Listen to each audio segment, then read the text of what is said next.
Hi all, Bones here from Oz BSA Bantams and welcome back to the workshop.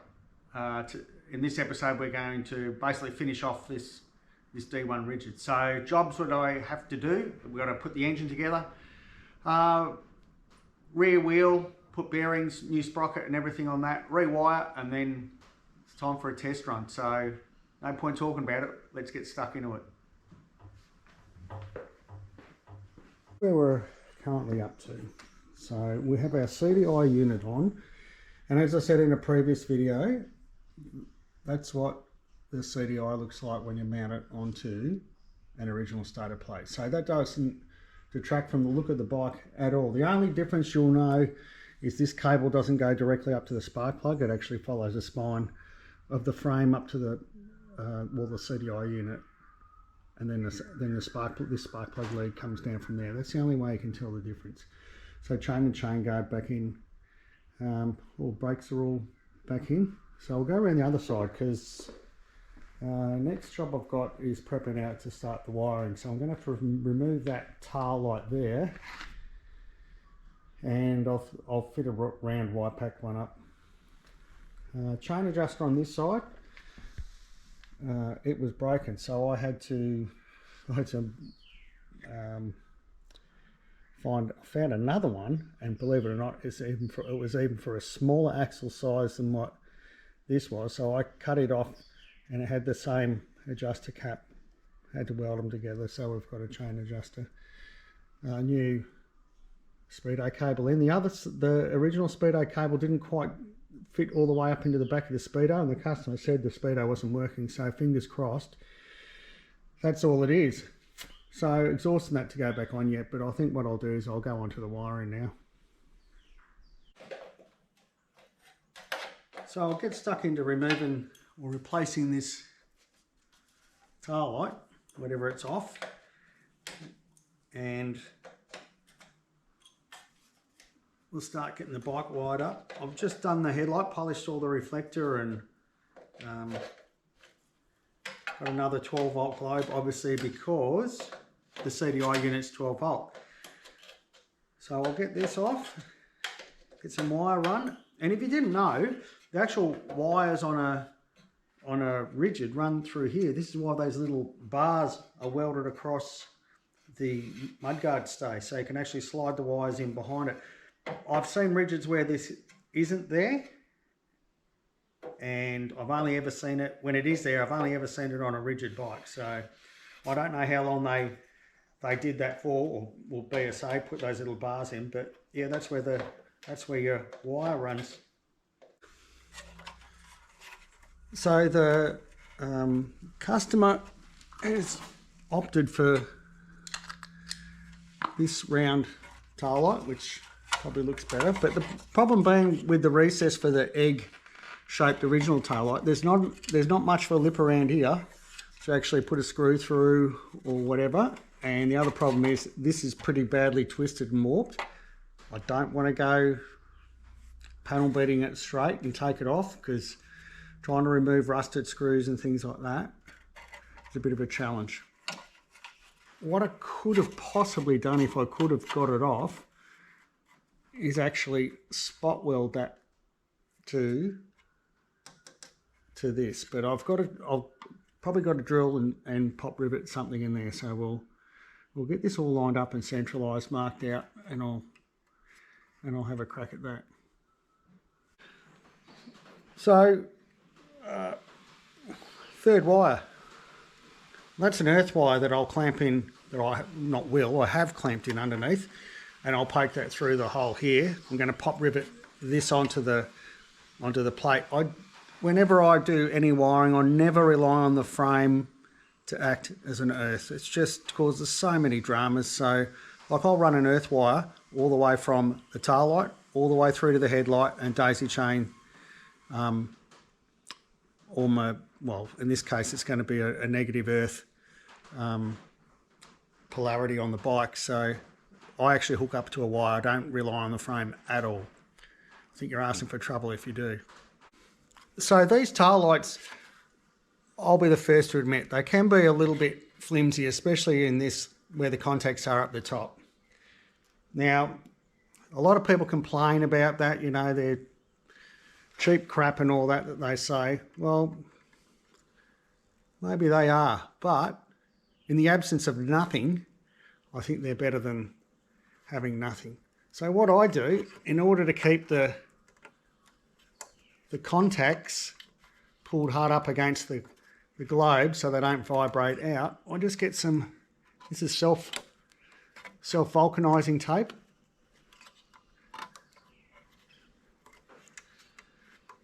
And that just pulls the globe into the contacts and keeps it in contact while the back of the bike's vibrating, because they can be a little bit intermittent. No, I've never had an issue with it burning through or getting hot enough to do anything ridiculous like that. And yes, it is shielding some of the globe, but there's enough light there, in light intensity, for it to be able to easily see your brake light. But anyway, so we've got all our wires spliced in, the CDI unit spliced in, brake, tail light, and the brake switch all spliced in. So at this point, you see I staggered where I join up my positive and negatives.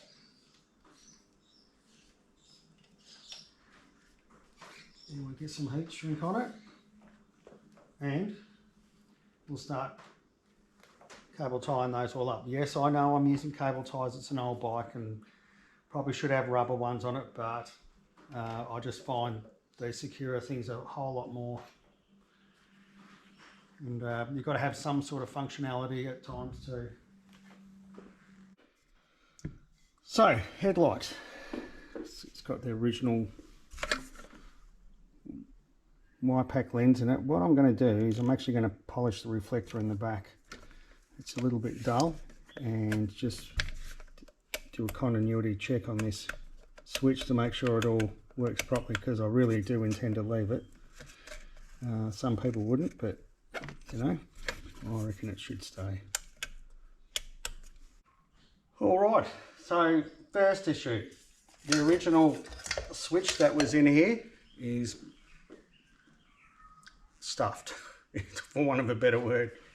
Yeah, it's not going to work. So Justin's headed off into town to do our normal mail run, so he'll go and pick up another 3-position switch, and we'll get one that's like steel top rather than a plastic top. So I'm just pulling the reflector out now, and I'll give that a polish up. So we're getting pretty close to having the wiring finished. So as you can see, I've got a new switch, and we're just fitting that up now. So we're not far off. We'll just solder that in, heat shrink it, it should be right. Alright, so that's the switch we've fitted up, which, you know, it looks more appropriate than a plastic one, even though it's not the right one. It looks more period. It's sitting up in there. We've got our bulb holder and everything all right sorted out there. So it's just time to fit up the lens. We obviously polished up the reflector and cleaned the glass. So we'll get this back on. So the bike's getting there. So we have got our seat on, fuel tank on. Customer's definitely going with that original looking tank. And we've also got the exhaust on. So we're getting very close. So what I'm doing now is just over here on the bench is I'm pulling apart the fuel tap and renewing the cork seals in that. Got our corks. Should get my head in it, shouldn't I? It's pretty rude. Got our corks. Sometimes they don't fit straight into the fuel tap like that. So what I do, scriber, thread them on like that, go to the linisher belt, just gently linish the outside of them off, sand them off. If you haven't got a linisher belt, you can just use a little bit of sandpaper. But the last thing you want to do is try actually jamming them in. So that they should just drop straight in. but we'll get this done. We're getting close. So I've just finished linishing those down and they just pop straight in. Bang. That's what you want without breaking the cork at all. What I also do is I actually give them a spray of WD-40 or something as well before I start putting the caps in and tensioning it up. We're getting close to an engine run. I'll get the fuel line on after this and some fuel in the tank. We'll be good to go.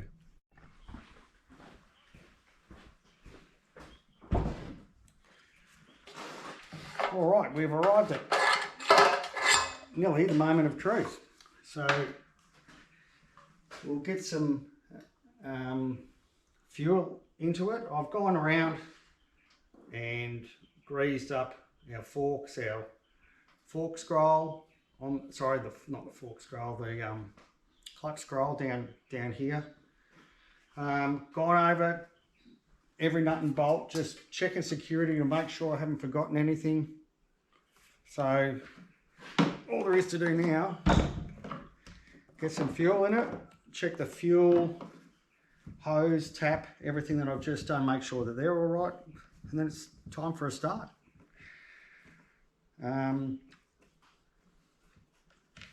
Interestingly enough, overnight I got some information back from Tim Randalls, who's the dating officer for the BSA Bantam Club over in the UK, and this bike,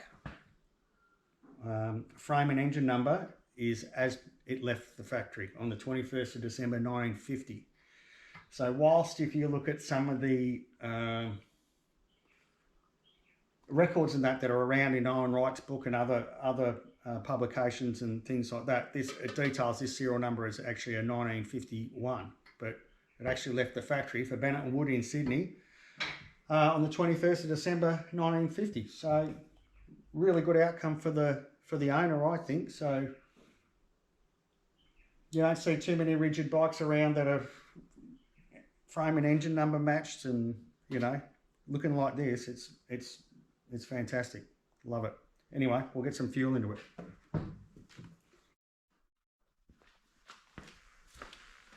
All right, moment of truth.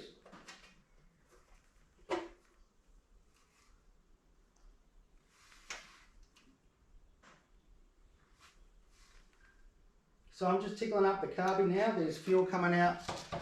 Throttle closed, air strangler closed, and this bike is the first time it started. So we'll see how we go. I usually start it on the roller starter, but I thought I'd give it a kick over.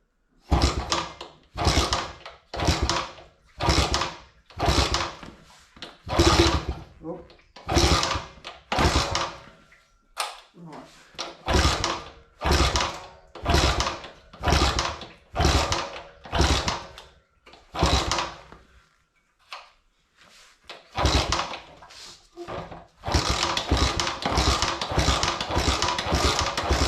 Right, I think I flooded it, so throttle wide open, turn the fuel off, and I'll just keep clicking it.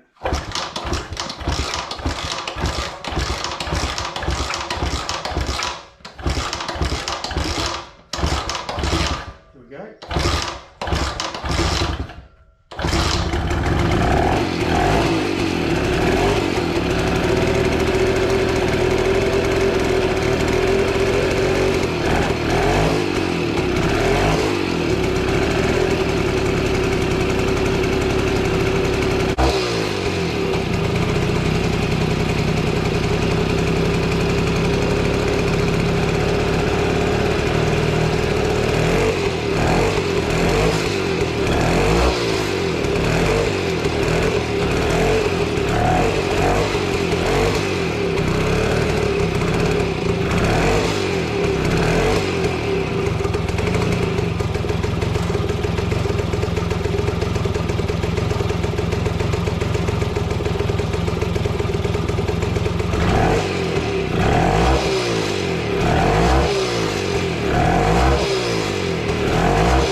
going pretty well. The sheet's full of smoke. The only issue I've got is the tail light isn't working, so I'll take the lens off and we'll have a look and make sure we're getting power to that. But other than that, I'm about to take it for a ride and see how everything else goes. Brake adjustment, clutch adjustment, all that sort of thing.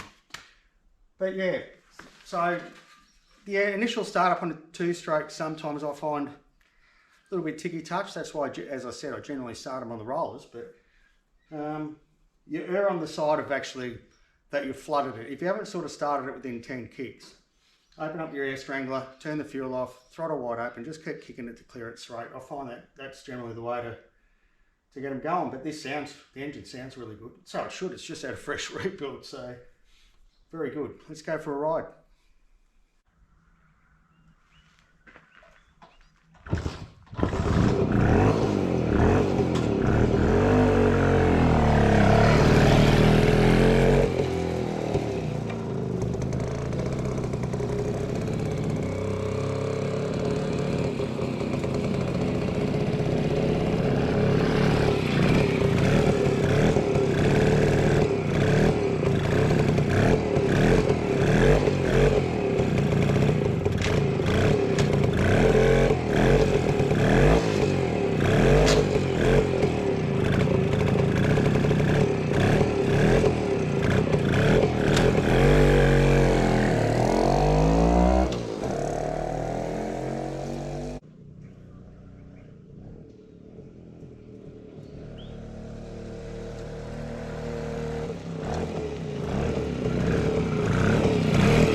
So everything's working really well. I don't even need to do a brake adjustment. The customer said the speedo didn't work. Well, John, the speedo does work. And what I was talking to you on the phone about obviously fixed it, but you've got a fully functioning speedo as well. The only thing that's not working that I'll have to go back over and have a look at is the tail light. And I'm pretty confident I know what that is. It's just the way the globes sit where the contacts are in the back of these